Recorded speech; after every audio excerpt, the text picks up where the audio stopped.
अस्सलाम वालेकुम और खुशामदीद प्यारे बच्चों। आज का हमारा लेसन है 8वीं जमात का 7th lesson, the wonderful world of plants. तो प्यारे बच्चों, बिना वक्त ज़ाया किए चलिए वीडियो आगे बढ़ाते हैं। आप अपनी अपनी किताबें अपने सामने रखें और इस पर दिखाए जाने वाले तर्जुमे पर गौर करें। The wonderful world of plants, पौधों की अजीब दुनिया। You know that animals live on plants, तुम जानते हो कि जानवर पौधों पर मुनहसिर हैं। Cows and buffaloes eat grass, goats eat leaves, bees suck honey from flowers. गाय और भैंस घास खाते हैं, बकरियां पत्ते, मक्खियां फूलों से शहद चूसती हैं। Have you heard of plants which eat small flies and insects? क्या तुमने पौधों के बारे में सुना है जो पतिंगे और कीड़े मकोड़े खाते हैं? Most plants make their own food. ज्यादातर पौधे अपनी ग़िज़ा खुद तैयार करते हैं। They get water, salts and other things from the soil. वो पानी, नमकियात और दीगर अशिया मिट्टी से हासिल करते हैं। They mix all these things in their leaves and prepare their food when the sun shines.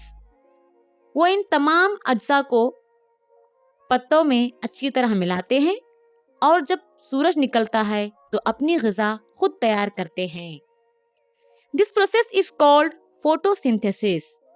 ये अमल शुआई तरकीब कहलाता है। Some plants which grow on poor soil cannot make food for themselves. चंद पौधे जो कमज़ोर मिट्टी में उगते हैं वो अपनी ग़िज़ा खुद नहीं तैयार कर सकते। Some of these plants catch insects and eat them. इनमें से चंद पौधे कीड़े मकोड़े पकड़ते हैं और खाते हैं। The sundew is one such plant. sundew पौधा एक ऐसा ही पौधा है। Its leaves look like clubs. उसके पत्ते मोटी लकड़ी यानी क्लब की तरह दिखाई देते हैं। On each one of these leaves there are long hair-like parts drooping outwards. इनमें से हर एक पत्ते पर लंबे बाल की तरह रेशे बैरूनी तौर पर गिरे हुए या झुके हुए होते हैं।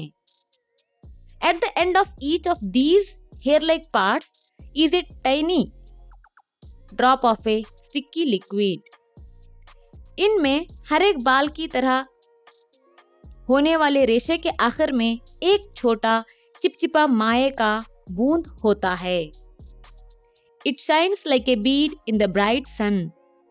वो चमकदार सूरज में एक मोती की तरह चमकता है। It attracts butterflies. वो तितलियों को अपनी तरफ मुतवज्जा करता है। When a butterfly sits on these hair-like parts, its body gets stuck in the sticky liquid.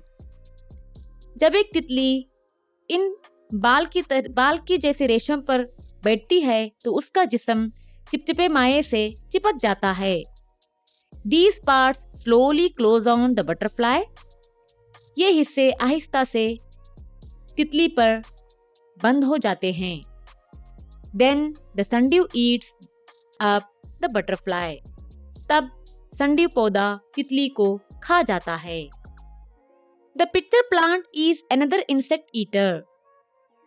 Picture plant यानी घड़े की शक्लनुमा पौधा।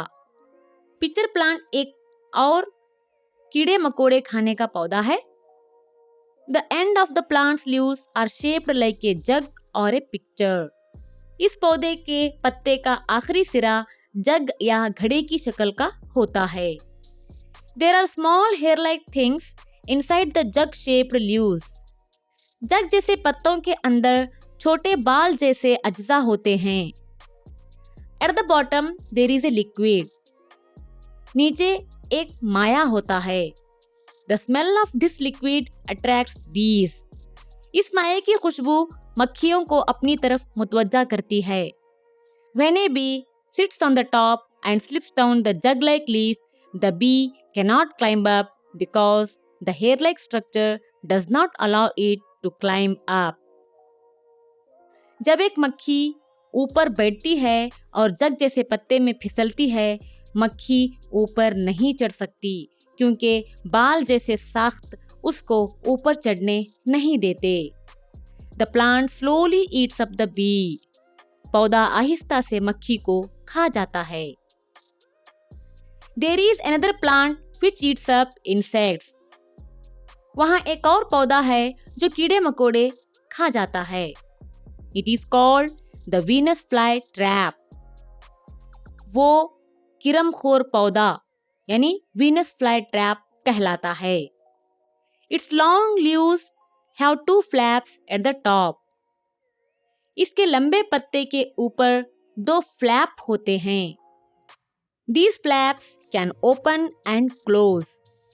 और ये फ्लैप खुले और बंद हो सकते हैं। When a fly sits on a leaf, the flaps close and the poor fly is caught inside। जब एक पतिंगा पत्ते पर बैठता है तो फ्लैप बंद हो जाते हैं और बेचारा पतिंगा अंदर फंस जाता है। The flaps close so hard that the fly is squeezed inside।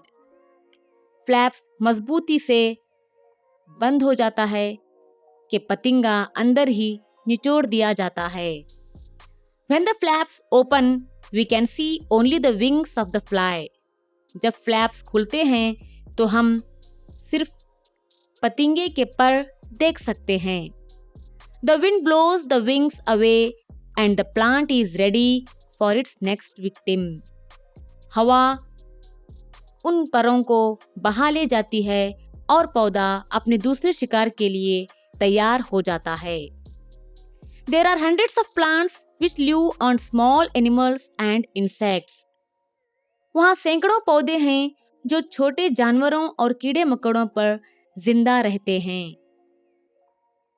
Don't you think that we live in a wonderful world? क्या तुम नहीं सोचते हो कि हम एक अजीब दुनिया में रहते हैं? तो प्यारे बच्चों, ये था the wonderful world of plants का उर्दू तर्जुमा। आप इस तर्जुमे को बार बार देखें ताकि इस सबक को आसानी से समझ सकें। शुक्रिया।